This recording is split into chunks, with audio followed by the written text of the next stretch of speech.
Le rapport sur la liberté religieuse dans le monde sera dévoilé à 14 heures. En avant-première, nous recevons Marc Fromager. Bonjour, vous êtes le directeur de l'aide à l'Église en détresse et vous présenterez ce rapport dans quelques instants.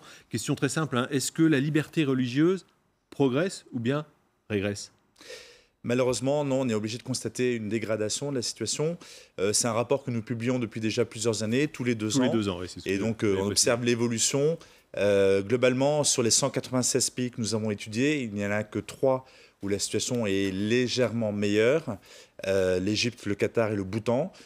Sinon, ça peut paraître étonnant, pardon, mais oui, le mais Qatar, justement... on monte souvent du doigt. Bon, l'Égypte pour d'autres raisons. Bon, le Bhoutan, c'est un peu plus anecdotique, si l'on peut dire, même si la situation peut être dangereuse. Et qu'est-ce qui vous fait dire que ça s'améliore dans ces pays-là ? C'est un rapport très factuel, hein. En fait, on fait le point sur la situation juridique et constitutionnelle.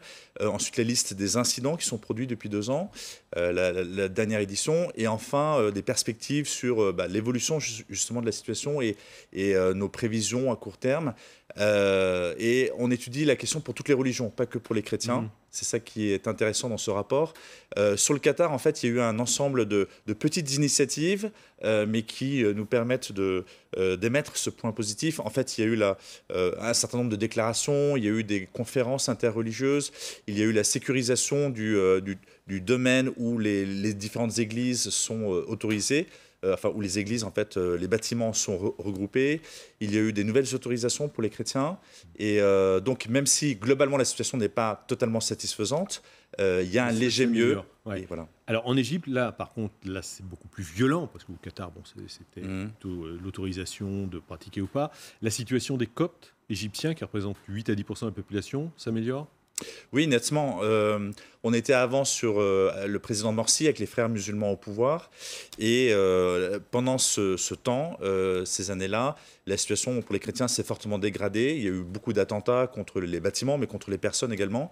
Et depuis l'arrivée donc du nouveau président égyptien, le maréchal Al-Sisi, évidemment, il y a encore beaucoup de difficultés et donc c'est pas un pays qui est en vert, hein, c'est forcément un pays qui est dans la liste des pays où il y a une discrimination. Il y a eu néanmoins, objectivement, encore une fois, basé sur des faits, une amélioration constitutionnelle avec une meilleure prise en compte de l'histoire des chrétiens dans ce pays et aussi une diminution des attentats. Ce qui fait que les chrétiens sont beaucoup plus confiants à l'avenir dans ce pays. Alors on parle beaucoup des chrétiens depuis le début de notre entretien. Qu'en est-il des autres religions ? Est-ce que les chiites, je vous pose la question, mais on connaît la réponse d'avance, sont eux aussi persécutés dans certains pays, comme peuvent l'être les sunnites dans leur propre pays par d'autres sunnites avec Daesh ? Tout à fait. Encore une fois, on étudie toutes les religions. Le premier groupe musulman le plus persécuté au monde, certainement, c'est en Birmanie, le Myanmar, avec les Rohingyas. Donc, c'est une minorité religieuse qui est vraiment persécutée par les bouddhistes, qui sont la majorité de la population. Sinon, le gros problème, on revient toujours au Moyen-Orient, effectivement, avec cette division au sein de l'islam entre ces 2 grandes branches que sont le sunnisme et le chiisme. La plupart des victimes au Moyen-Orient aujourd'hui sont musulmanes, mais tuées par d'autres musulmans. Donc, soit parce que ce sont des chiites tués par des sunnites ou vice-versa, soit parce que ce sont des musulmans qui, selon des groupes plus radicaux, ne sont pas suffisamment radicaux à leur place. Et donc, typiquement, l'État islamique, aujourd'hui, élimine en réalité plus de musulmans que de chrétiens.